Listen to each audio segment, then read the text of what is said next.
The morning mist hung heavy over Clarence's house as William paced the length of his private study, his jaw clenched with barely contained fury.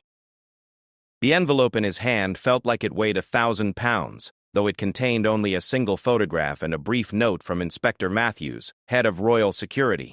The image showed Camilla stepping out of a black sedan outside a nondescript cafe in Notting Hill, her face partially obscured by oversized sunglasses and a silk headscarf. What made William's blood boil wasn't the secretive nature of the meeting, but the man waiting for her at the corner table visible through the cafe window. James Whitmore. The name alone made William's stomach turn.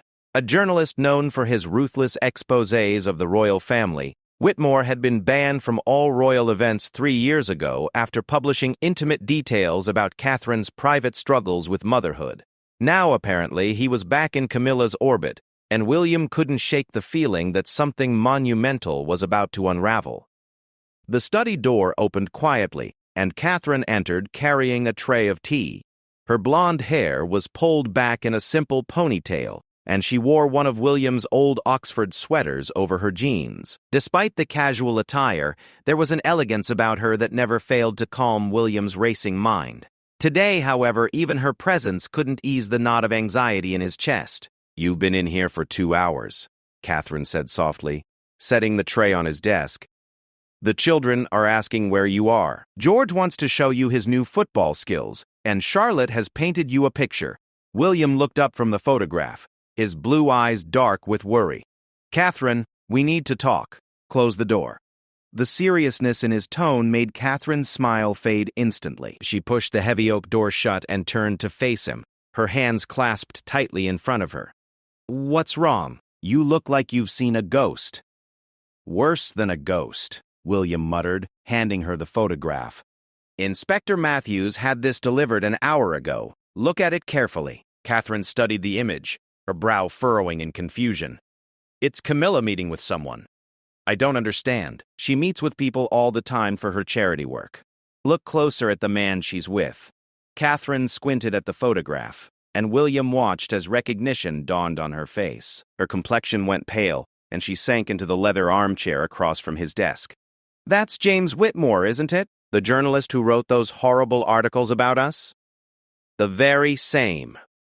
William took the photograph back and stared at it again, as if hoping it might reveal different details upon closer inspection. According to Matthews, this meeting took place yesterday afternoon. Camilla told father she was visiting her sister, but clearly that wasn't the truth. Catherine leaned forward, her voice barely above a whisper. "William, you don't think she would actually... She wouldn't betray the family, would she? Not after everything we've been through together." The question hung in the air between them like a loaded weapon. William had been asking himself the same thing since receiving the photograph. Camilla had been part of their family for nearly 2 decades now. She had stood by Charles through his darkest moments, had welcomed William and Harry as her own sons, and had proven herself time and again to be a devoted member of the royal family. But the evidence was undeniable, and William had learned long ago that in the world of royalty, trust was a luxury few could afford. "I don't know what to think anymore," William admitted, running his hands through his hair. "But I do know that Whitmore doesn't meet with anyone unless there's a story in it for him. A big story." Catherine stood and began pacing the room, her mind clearly racing through possibilities. Maybe it's nothing. Maybe she was trying to convince him not to publish something damaging. You know how protective she is of your father. Or maybe she's the source, William said quietly, voicing the fear that had been gnawing at him since he first saw the photograph. "Think about it, Catherine. Camilla has access to everything. Father tells her about state matters, about family issues, about decisions that haven't been made public yet. If she wanted to damage us, she's in the perfect position to do it." The thought made Catherine feel physically ill. She sank back into the chair, her face buried in her hands. This can't be happening. Not now. Not when everything is finally going well for the family. William stood and walked to the tall windows overlooking the gardens. The autumn leaves were beginning to turn, creating a tapestry of gold and crimson that usually brought him peace. Today, the beauty felt mocking, a stark contrast to the ugliness of suspicion that was taking root in his heart. "There's something else," he said without turning around. Matthews mentioned that this wasn't the first time they've observed this kind of meeting. Apparently, Camilla has been seen with various journalists and media contacts over the past 6 months, always in out-of-the-way places, always when she's supposedly doing something else. Catherine's head snapped up. 6 months? William, that coincides with when the stories about Harry's private life started appearing in the tabloids, the ones with details that only family members would know. The realization hit them both like a physical blow. The recent leak of Harry's personal struggles, his therapy sessions, his private conversations with William about stepping back from royal duties, details that had appeared in several publications with stunning accuracy. They had assumed the leaks were coming from Harry's own circle, perhaps someone in his security detail or household staff. The possibility that the source was much closer to home had never seriously been considered. William turned back to face Catherine, his expression grim. We need to be very careful about how we handle this. If Camilla is feeding information to the press, we can't let her know that we suspect anything. Not until we have more evidence. What are you thinking? Catherine asked, though she could see from William's expression that he was already formulating a plan.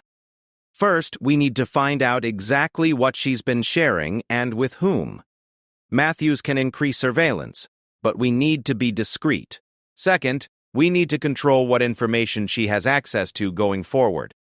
William paused, his next words coming with obvious difficulty. And third, we need to consider the possibility that we might need to take drastic action to protect the monarchy. Catherine understood the implications immediately. You're talking about cutting her off completely, removing her from all official functions, limiting her access to family information. I'm talking about whatever it takes to protect this institution and our children's future, William said firmly. If Camilla is willing to betray us for whatever reason, money, revenge, or just the thrill of power, then she's not the woman we thought she was, and she doesn't deserve our trust or protection. The study fell silent except for the ticking of the antique grandfather clock in the corner. Both William and Catherine were lost in their own thoughts, trying to process the magnitude of what they were discussing. The idea that Camilla, who had become such an integral part of their family, might be working against them was almost too painful to accept.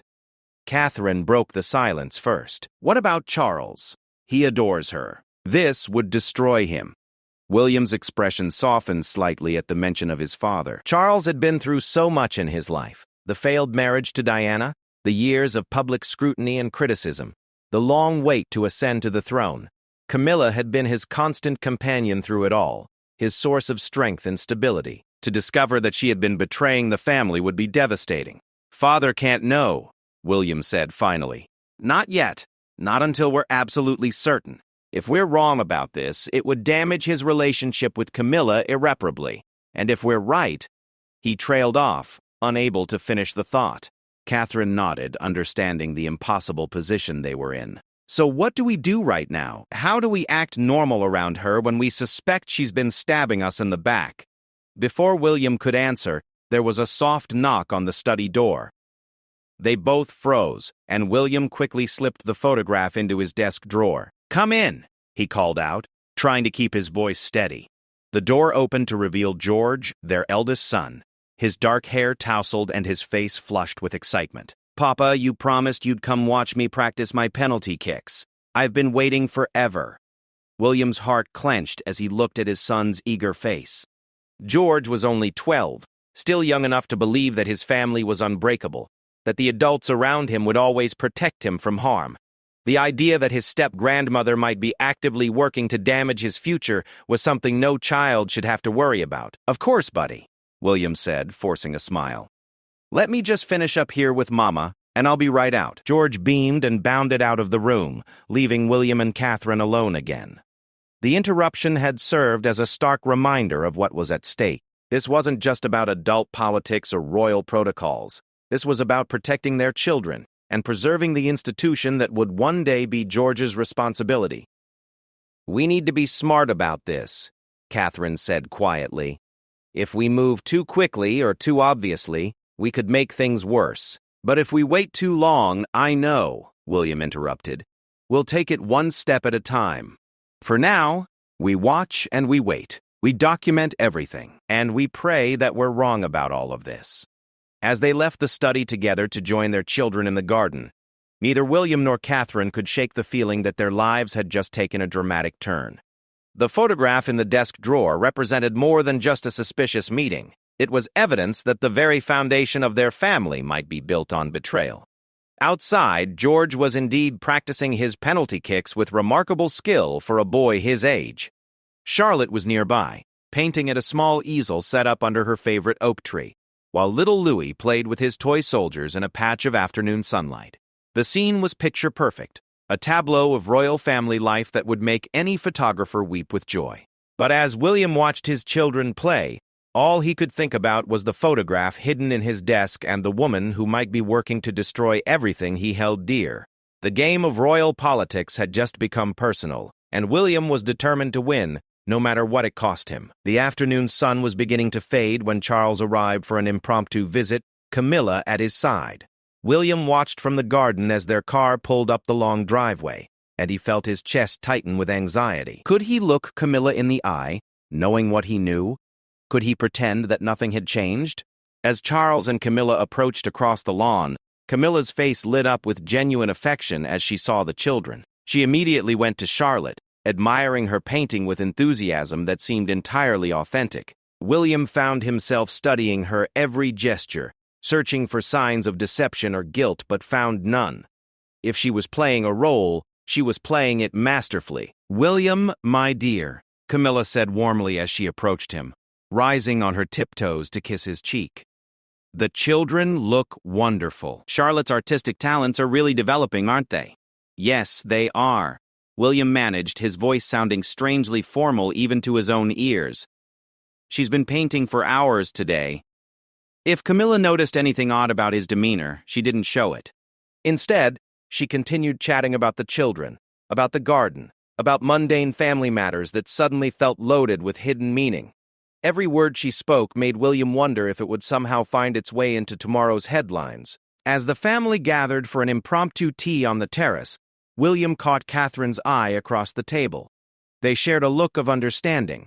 The game had begun, and neither of them was entirely sure of the rules. But one thing was certain: they would protect their family and their future, no matter what secrets lay hidden beneath the surface of their seemingly perfect life. The photograph in the desk drawer seemed to burn like a secret brand in William's consciousness, a reminder that sometimes the greatest threats come from those closest to home. And as he watched Camilla laugh with his children, he couldn't shake the terrible feeling that their family was about to be tested in ways they had never imagined. 3 weeks had passed since William first saw the photograph, and the atmosphere at Clarence House had become increasingly tense. Inspector Matthews had been discreetly gathering intelligence, and his daily reports painted an increasingly damning picture. Camilla's secret meetings weren't isolated incidents. They were part of a carefully orchestrated campaign that had been going on for months. William sat in his private office at Kensington Palace, reviewing Matthews' latest report. The document contained detailed surveillance logs, photographs from various angles, and even partial transcripts of conversations captured by long-range listening devices. The evidence was mounting, and none of it looked good for Camilla. According to the report, Camilla had met with at least 6 different journalists over the past 4 months. The meetings followed a predictable pattern. She would announce plans to visit friends or attend charity functions, then slip away to rendezvous with media contacts at carefully chosen locations. Coffee shops in residential neighborhoods, park benches in quiet corners of London, even a disused warehouse in East London that had been converted into an art gallery. What made the situation even more troubling was the timing of these meetings. Matthews had cross-referenced the dates with subsequent media coverage, and the correlation was unmistakable. Within days of each meeting, detailed stories about royal family matters would appear in various publications, stories that contained information so specific and personal that they could only have come from someone with intimate access to the family's private lives. William's hands trembled slightly as he read the most recent transcript.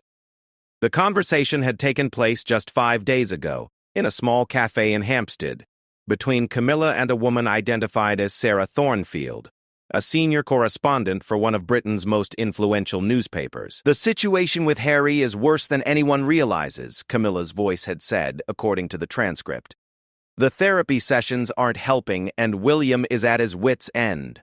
Charles thinks Harry might need to be completely removed from all official functions if this continues." William stared at the words in disbelief.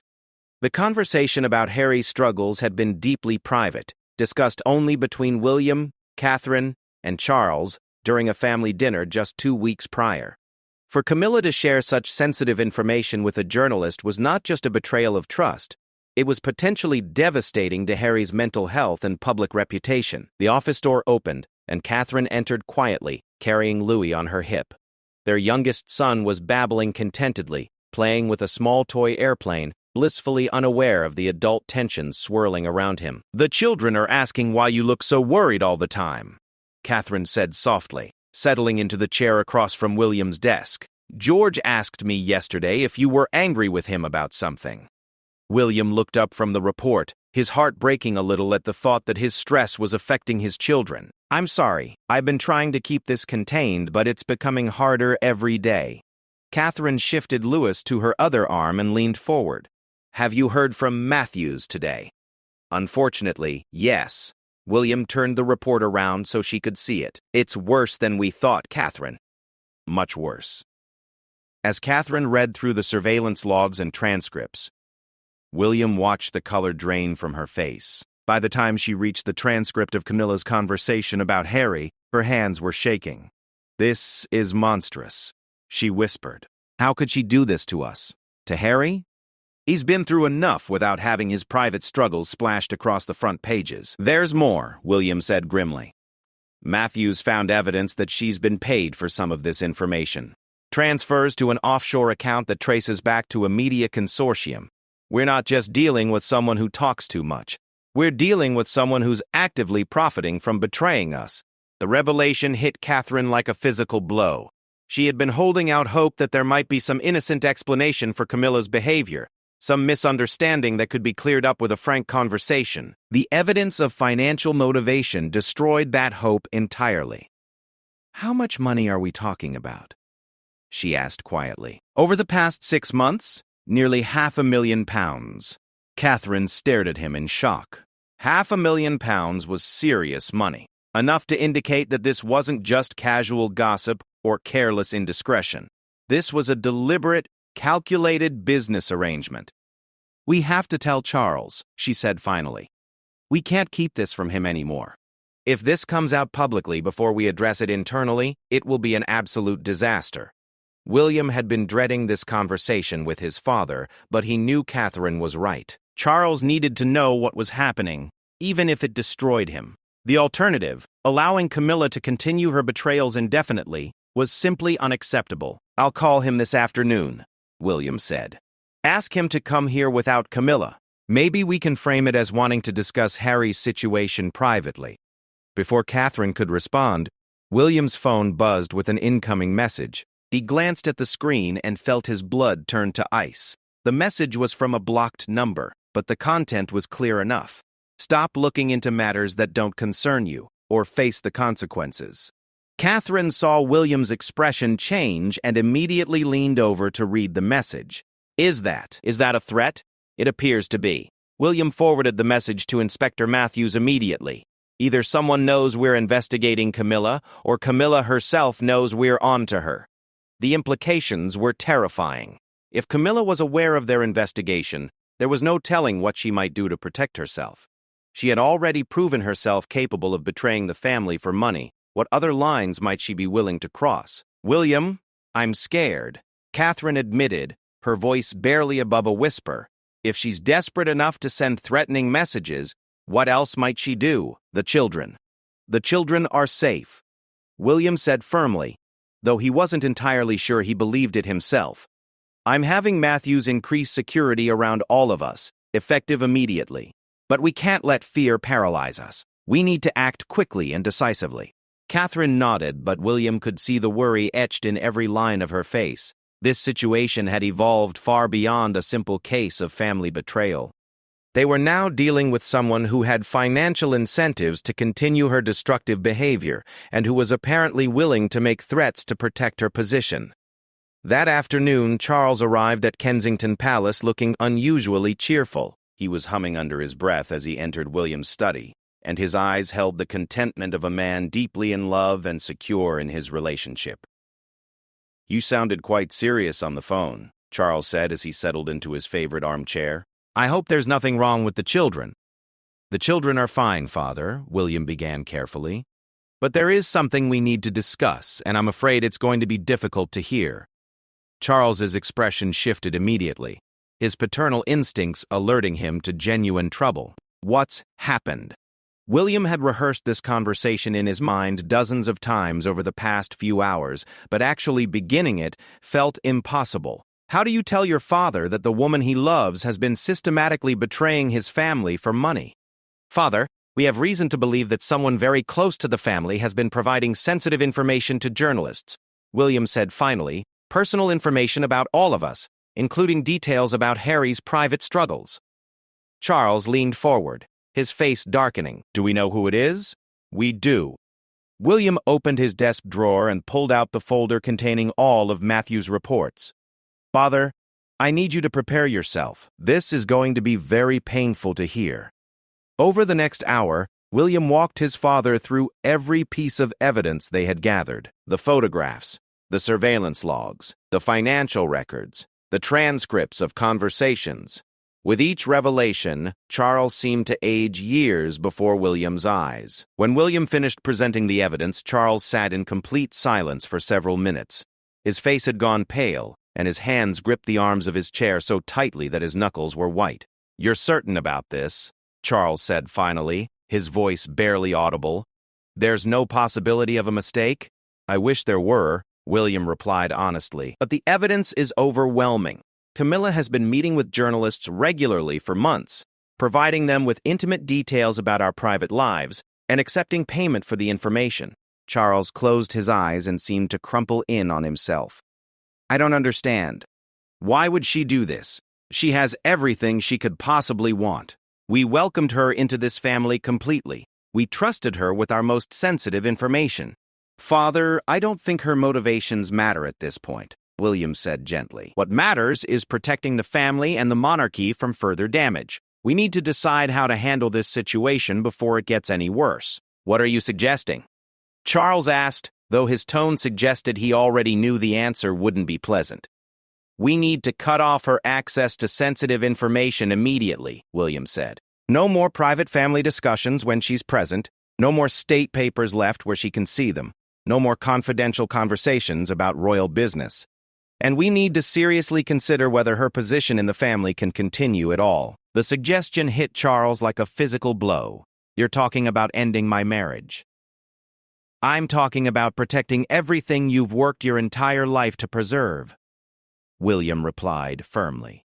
"Father, if this comes out publicly, and given Camilla's pattern of behavior, it almost certainly will, it could destroy the monarchy entirely.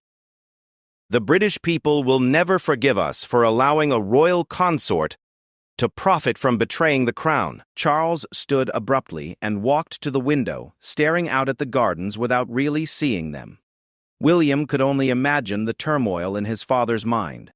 Charles had waited decades to marry the woman he loved, had endured years of public criticism and personal sacrifice to be with Camilla. To discover that she had been systematically betraying him and his family was devastating beyond words. "There has to be another way," Charles said desperately. "Maybe if we confront her directly, if we give her a chance to explain." "Father, she's been paid nearly £500,000 for this information," William said. "This isn't a case of careless gossip or poor judgment. This is calculated, deliberate betrayal for financial gain. What possible explanation could justify that?" The question hung in the air unanswered. Charles turned back to face William, and for the first time in his life, William saw his father looking truly defeated. "What do you need me to do?" Charles asked quietly. "For now, we need you to act normally around Camilla while we figure out our next steps," William said. "We can't let her know that we've discovered her activities, at least not until we've secured any additional evidence and decided on a course of action." "I don't know if I can do that," Charles admitted.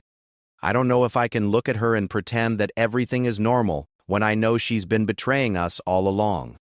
"You have to," William said firmly. "Because if she realizes we're onto her, there's no telling what she might do to protect herself.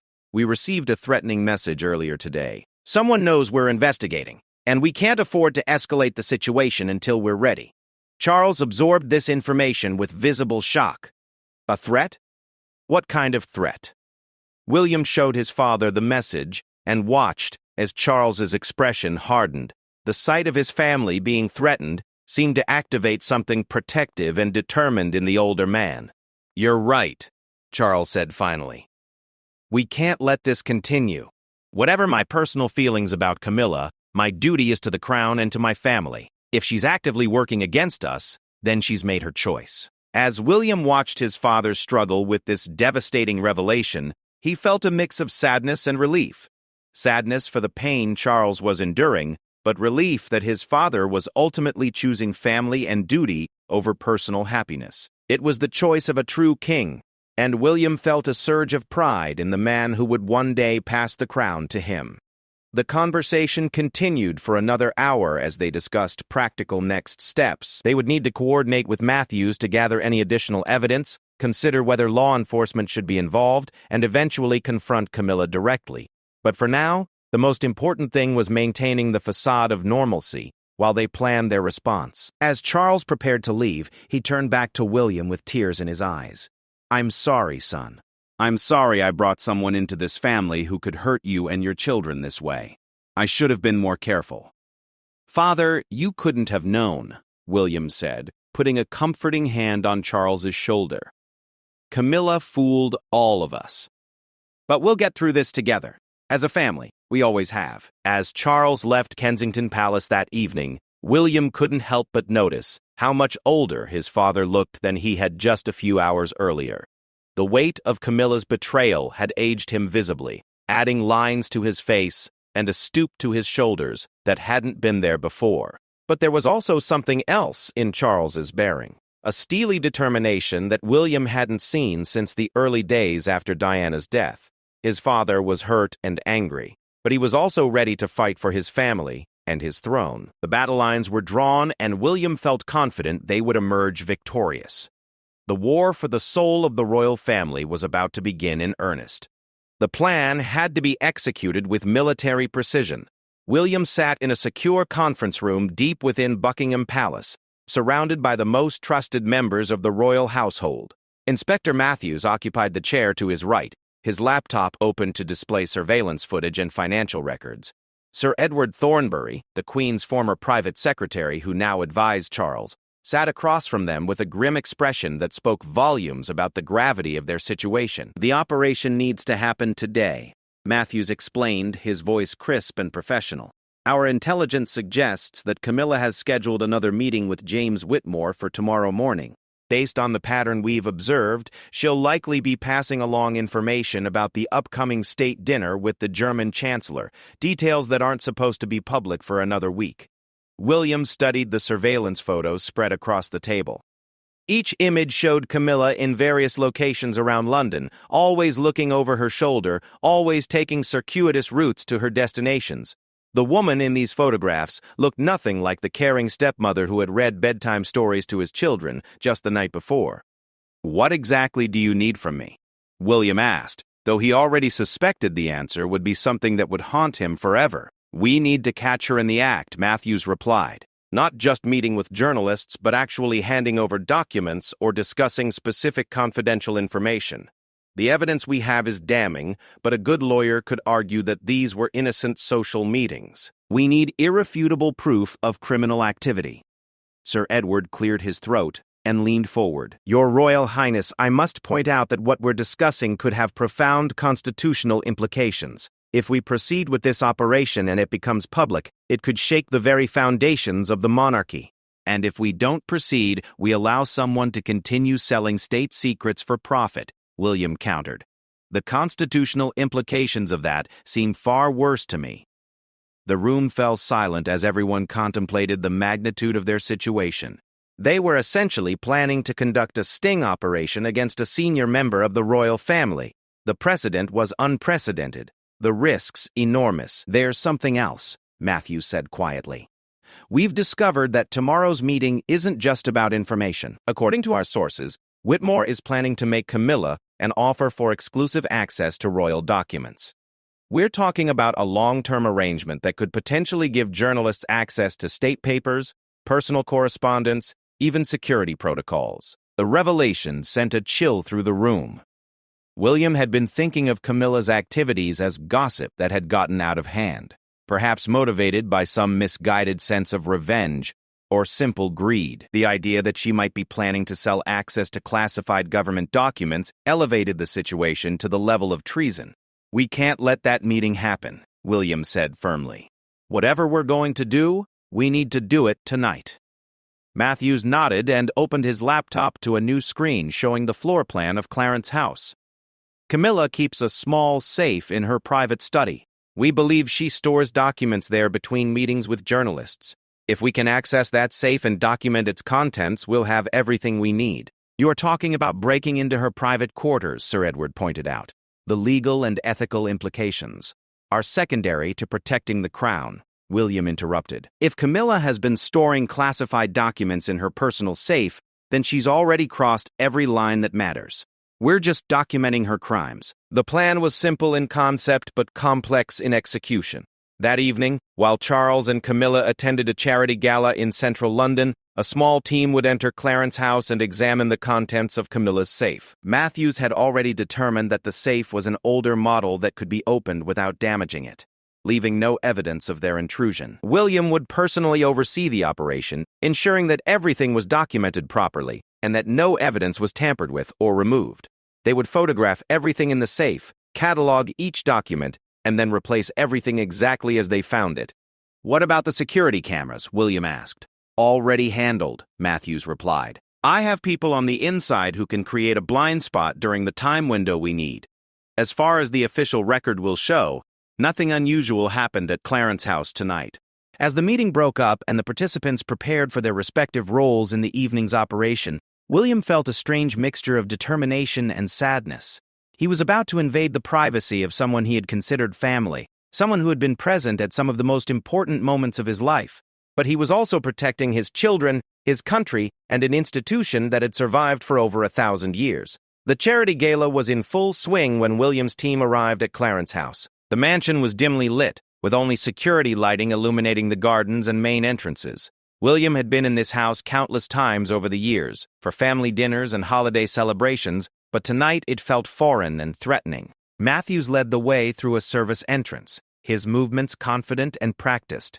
Behind him, William felt like an amateur spy in a film, every shadow seeming to hide potential discovery. 2 additional security specialists completed their small team, each carrying specialized equipment for documenting whatever they might find.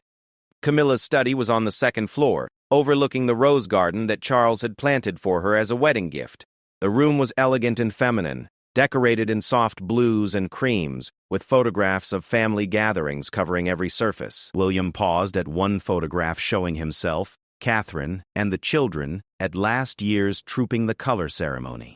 Camilla had her arm around Charlotte in the picture, both of them laughing at some shared joke. "The safe is behind the bookshelf on the far wall," Matthews whispered, pointing to an ornate wooden unit that held what appeared to be hundreds of books on gardening and history. The bookshelf swung away from the wall on hidden hinges, revealing a medium-sized safe with a digital lock. Matthews attached a small electronic device to the lock mechanism, and within minutes, they heard the soft click of the door opening. What they found inside exceeded their worst fears. The safe contained dozens of official documents, many bearing the highest levels of security classification. State papers discussing foreign policy initiatives, personal correspondence between Charles and other world leaders, even copies of meeting minutes from Privy Council sessions that hadn't yet been made public. Each document represented a serious breach of protocol and potentially a violation of the Official Secrets Act. But it was the notebook they found at the bottom of the safe that truly shocked them. In Camilla's own handwriting, it contained detailed notes about conversations she had overheard or participated in, along with dates and monetary amounts. The notebook read like a business ledger, recording what information had been sold to which publications and for how much money. "Look at this," Matthews whispered, pointing to an entry dated just 3 weeks prior. "Personal details about Prince Harry's therapy sessions. Sold to the Daily Chronicle for £25,000. William felt physically ill as he read through the notebook. Every private conversation, every family struggle, every moment of vulnerability had been catalogued and assigned a monetary value. The woman he had trusted with his children's well-being had been systematically exploiting his family for profit. One entry in particular made William's hands shake with rage. William and Catherine's marriage difficulties during lockdown. Exclusive details about separate bedrooms and counseling sessions. £40,000 to Sunday Telegraph. The problem was, there had never been any marriage difficulties during lockdown. William and Catherine's relationship had actually grown stronger during that time, as they worked together to manage their children's education and cope with the uncertainties of the pandemic. Camilla hadn't just been selling their real secrets. She had been inventing problems that didn't exist to increase her profits. "We need to photograph everything," William said grimly. "Every document, every page of that notebook. I want a complete record of what she's been doing." The photography process took nearly an hour, with each team member working methodically to ensure nothing was missed. As they worked, William found himself thinking about all the times Camilla had seemed particularly interested in family conversations, asking follow-up questions about matters that should have been none of her concern. What he had interpreted as caring involvement had actually been intelligence gathering for her next profitable transaction. As they prepared to leave, Matthews made one final discovery. Hidden in a small compartment at the back of the safe was a burner phone, the kind used by people who want to communicate without being traced. The phone's call log showed dozens of calls to numbers associated with various media outlets over the past 6 months. "This is how she's been coordinating the meetings," Matthews explained quietly. "Using an untraceable phone to arrange times and locations without leaving any evidence on her regular devices." William stared at the phone, understanding that it represented the final piece of evidence they needed. Camilla hadn't just been careless with family information. She had been running a sophisticated operation to monetize royal secrets. They returned everything to its exact position and sealed the safe, leaving no trace of their presence. As they prepared to leave Clarence House, William took one last look at Camilla's study. In a few hours, she would return from the charity gala and sit at this desk, perhaps planning her next betrayal or counting the profits from her previous ones. The thought made him feel sick. The drive back to Kensington Palace passed in silence, each man lost in his own thoughts about what they had discovered. William found himself thinking about his children, about how he would explain to them someday why their step-grandmother was no longer part of their lives.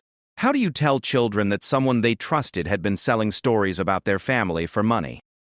By the time they reached Kensington Palace, William had made his decision about how to proceed. There would be no more surveillance, no more gathering of evidence, no more waiting to see what Camilla might do next. They had everything they needed to confront her and to protect his family from further betrayal. "I want her confronted tomorrow," William told Matthews as they reviewed the photographs and documents they had gathered. "Before she can have that meeting with Whitmore, before she can sell any more information. We end this now." Matthews nodded, understanding the determination in William's voice. "How do you want to handle the confrontation? Do you want to involve the authorities immediately or give her a chance to explain herself first?" "She's had months to explain herself," William replied coldly. "Every time she sold a story about my family, she was making a choice to betray us. She doesn't deserve the courtesy of an explanation now." As William finally returned to his private quarters near midnight, he found Catherine waiting for him in their sitting room. She was still awake reading a book by lamplight, but he could see the tension in her posture. She had been worried about him all evening, knowing that tonight would change everything for their family. "How bad is it?" she asked simply, setting down her book as William sank into the chair beside her. "Worse than we ever imagined," William replied, his voice heavy with exhaustion and grief. "She's been documenting every private conversation, selling our most personal moments, even inventing problems that don't exist to make more money." Catherine closed her eyes and leaned back against her chair. "What happens now?" "Now we prepare for war," William said quietly. because when we confront her tomorrow, everything changes. There's no going back after this. As they sat together in the quiet of their home, both William and Catherine understood that they were on the brink of a family crisis that would redefine all of their relationships. The confrontation with Camilla would be just the beginning.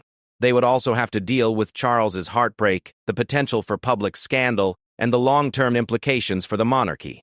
But they were united in their determination to protect their children and preserve the institution that would one day be their son's responsibility. Whatever the cost, whatever the pain, they would not allow Camilla's betrayals to continue for even one more day. Tomorrow, the final confrontation would begin. The morning of confrontation arrived with an unseasonable chill that seemed to mirror the coldness that had settled over the royal family. William stood in his dressing room, adjusting his tie with hands that trembled slightly despite his attempts to remain calm. Today would be one of the most difficult days of his life, requiring him to destroy someone he had once considered family in order to protect everything he held dear. Catherine appeared in the doorway, already dressed in a conservative navy suit that conveyed both authority and respectability. "The children are asking why we seem so serious lately," she said quietly. "George actually asked me if we were getting divorced." The comment hit William like a physical blow. The irony was devastating. While Camilla had been selling fabricated stories about marriage troubles between him and Catherine, their real relationship had never been stronger. But their children were perceptive enough to sense the tension that had gripped their household over the past few weeks. "After today, we can go back to being a normal family," William said, though he wasn't entirely sure he believed it himself. "Once this is resolved, once Camilla is dealt with, we can protect our privacy again." Catherine moved closer and adjusted his tie with gentle, practiced movements. "Are you ready for this? Once we confront her, there's no taking it back. Charles will never forgive us if we're wrong." "We're not wrong," William replied firmly. "The evidence is overwhelming, and Charles deserves to know the truth about the woman he married, no matter how much it hurts him." The confrontation was scheduled to take place at Clarence House at 11 o'clock. Charles would be present, having been briefed on the previous night's discoveries, in a painful early morning conversation that had left him visibly shattered, but grimly determined to see justice done. Inspector Matthews and Sir Edward would also attend, providing both security and official documentation of whatever transpired. As William's car pulled up to Clarence House, he noticed that Camilla's personal vehicle was already in the driveway. According to Matthew's surveillance team, she had returned from her morning ride through Hyde Park just 20 minutes earlier. She had no idea that her world was about to collapse around her. Charles met them at the front door, and William was shocked by his father's appearance. In the space of just a few hours, Charles seemed to have aged years. His face was haggard, his eyes red-rimmed from lack of sleep, and there was a tremor in his hands that spoke of deep emotional turmoil. But there was also a steely resolve in his bearing that reminded William of the man who had walked behind his mother's coffin in front of millions of television viewers. "She's in the morning room," Charles said quietly. "She thinks we're here to discuss plans for the upcoming state visit." "I couldn't think of any other way to get everyone together without arousing suspicion." William nodded, understanding how difficult this deception must have been for his father. Charles was not a man comfortable with lies or manipulation, even when they served a greater purpose. The fact that he was willing to participate in this confrontation spoke volumes about his commitment to protecting the monarchy above his personal happiness. Matthews and Sir Edward were already positioned in the hallway outside the morning room, ready to enter once the initial confrontation began. They carried briefcases containing all the evidence gathered over the past weeks: photographs, financial records, surveillance footage, and copies of the documents found in Camilla's safe. "Remember," William said to his father as they approached the morning room door, "let me handle the initial presentation of evidence. Don't let your emotions override your judgment. We need her to understand that we have irrefutable proof before she has a chance to start making excuses." Charles nodded, though William could see the pain etched in every line of his father's face. This confrontation would destroy the man's faith in love and trust, potentially forever, but it had to be done. Camilla looked up with a warm smile as they entered the morning room. She was seated at a small table near the window, a teacup in her hands and several charity event programs spread out before her. Her greeting died on her lips as she noticed the grim expressions on their faces. Charles? William? You both look terribly serious. Is something wrong? The question hung in the air for a moment that seemed to stretch forever. William watched as confusion flickered across Camilla's features, followed by the first hint of concern. She set down her teacup with hands that weren't quite steady. Camilla, William began, his voice formal and cold, we need to discuss some very serious matters concerning your recent activities. My activities? Camilla's voice rose slightly in pitch, and William noticed that she glanced toward the door as if calculating the distance to escape. I'm afraid I don't understand what you mean. William moved closer to the table, his presence imposing and unmistakably threatening. We know about the meetings, Camilla. We know about the journalists, the money, the documents you've been stealing from Charles's private papers. The color drained from Camilla's face so quickly that William thought she might faint. Her hand flew to her throat in a gesture of shock and denial, but her eyes betrayed her guilt immediately. She looked like a cornered animal searching for an escape route. I don't know what you're talking about, she stammered. There must be some mistake. Who's been telling you these lies? No one has been telling us anything, Charles said quietly, speaking for the first time since entering the room. His voice was steady but filled with such profound sadness that it made William's heart ache for him. We've been watching you, Camilla. We've seen the evidence with our own eyes. Matthews and Sir Edward chose that moment to enter the room, their presence immediately conveying the official nature of the proceedings. Matthews carried a large briefcase which he set on the table with deliberate ceremony, while Sir Edward positioned himself near the door to prevent any attempt at premature departure. Your Royal Highness, Matthews said formally, addressing Camilla with icy politeness. I am Inspector Matthews of Royal Protection Services.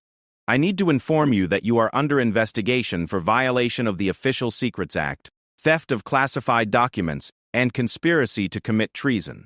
Camilla's composure cracked completely at the formal charges. She looked wildly from face to face, searching for some sign of sympathy or support, but found only cold determination. This is insane. Charles, you can't believe I would ever do anything to hurt you or your family. The evidence suggests otherwise, Charles replied, his voice breaking slightly on the words.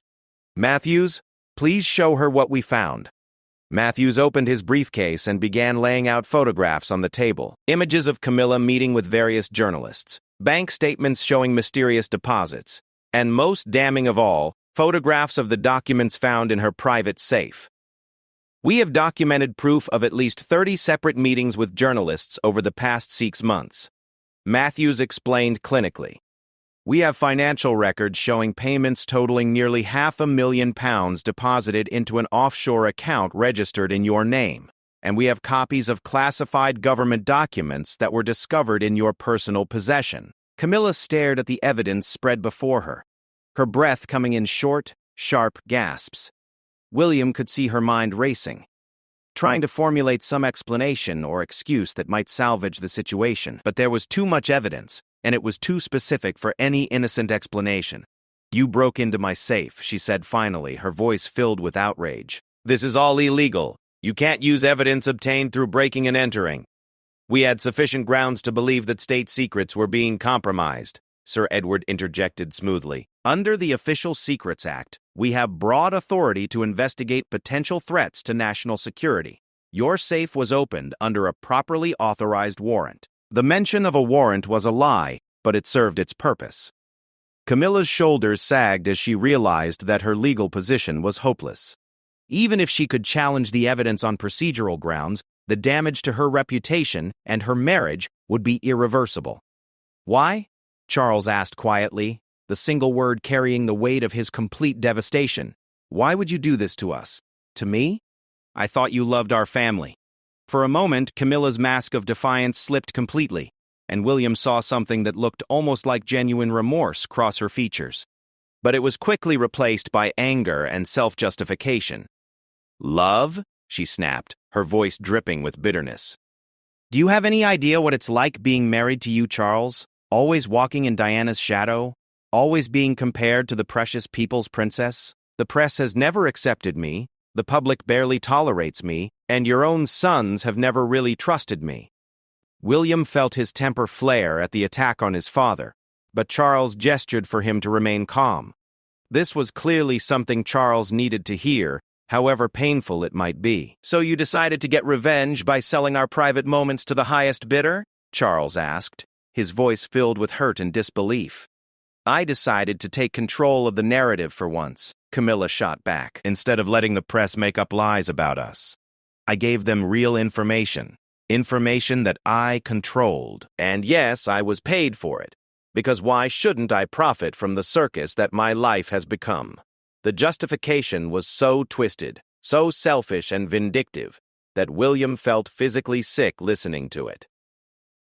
She wasn't selling information to protect the family or control negative coverage. She was doing it for revenge and profit, pure and simple. "You sold stories about my children," William said, his voice low and dangerous. "You sold private details about Harry's mental health struggles. You made up lies about my marriage to Catherine. How do you justify that?" Camilla's eyes flashed with anger, and for the first time, William saw the calculating, vindictive woman who had been hiding behind the mask of a caring stepmother. "Your precious children will inherit everything, William. They'll be kings and queens while the rest of us are forgotten footnotes in history. Maybe it's time they learn that their privileged little lives come with a price." The admission was so breathtakingly callous that even Charles recoiled in shock. William felt his hands clench into fists, and it took all of his self-control not to physically attack the woman who had just threatened his children. "That's enough," Charles said firmly, finding his voice again. "Camilla, I want you to pack your things and leave Clarence House immediately. Your access to all royal residences is hereby revoked, and you are no longer welcome at any official family functions." "You can't do this to me," Camilla protested, desperation creeping into her voice. "I'm your wife. I'm the queen consort."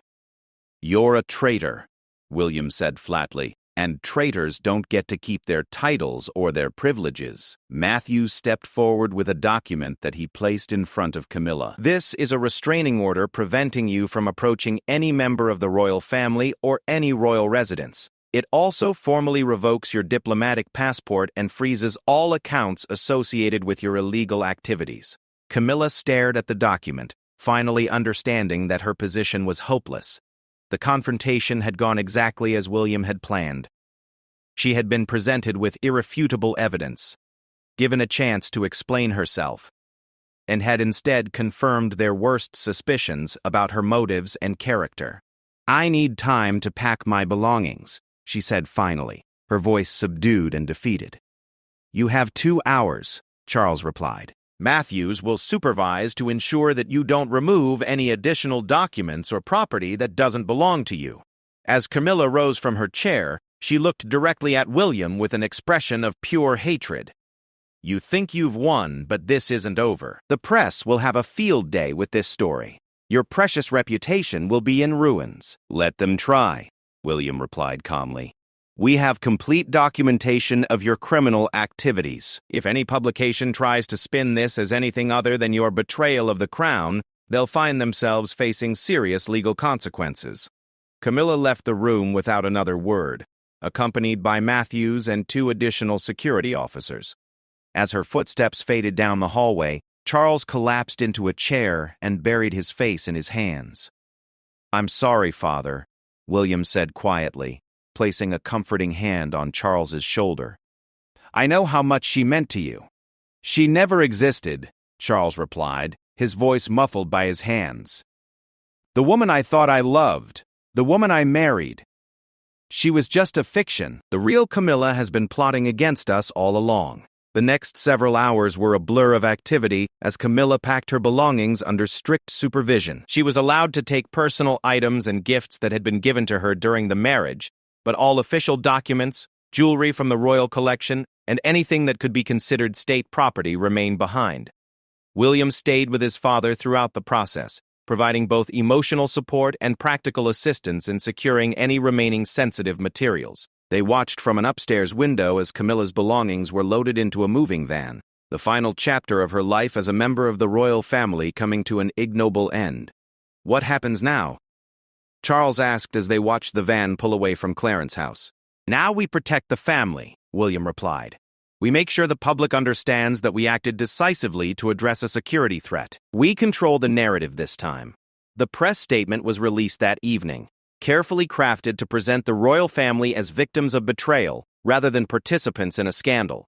It announced that Camilla's marriage to Charles had been annulled due to irreconcilable differences regarding fundamental values of trust and loyalty to the crown. The statement made no specific mention of her criminal activities, but it left little doubt that serious wrongdoing had been involved. The public reaction was swift and decisive. While some media outlets attempted to portray Camilla as a victim of royal politics, the evidence of her betrayals quickly became public knowledge. The British people, who had always been somewhat ambivalent about Camilla, were unified in their outrage at her systematic exploitation of the royal family for profit. 6 months later, William stood in the same morning room at Clarence House where the confrontation had taken place. The room had been redecorated, the painful memories replaced with fresh paint and new furniture. Charles was recovering slowly from his emotional trauma, aided by therapy and the support of his family. "Any regrets?" Catherine asked, joining William at the window that overlooked the rose garden. "About protecting our family? Never," William replied firmly. "Camilla made her choices, and we made ours. The crown is stronger because we acted when we did." As they watched their children playing in the garden with their grandfather, William felt a deep sense of satisfaction. The threat to his family had been neutralized. The monarchy had survived another crisis, and the future of the institution looked more secure than it had in years. The final betrayal had been exposed and defeated. Now they could focus on building a legacy worthy of their ancestors and their descendants. The story of Camilla's rise and fall would become a cautionary tale told in royal circles for generations to come, a reminder that trust, once broken, can never be fully repaired, and that loyalty to the crown must always supersede personal ambition. William had learned that sometimes protecting the people you love requires making impossibly difficult choices. But he had also learned that when faced with betrayal, the only honorable response is swift, decisive action in defense of everything you hold sacred. The crown endures, and so does the family that serves it.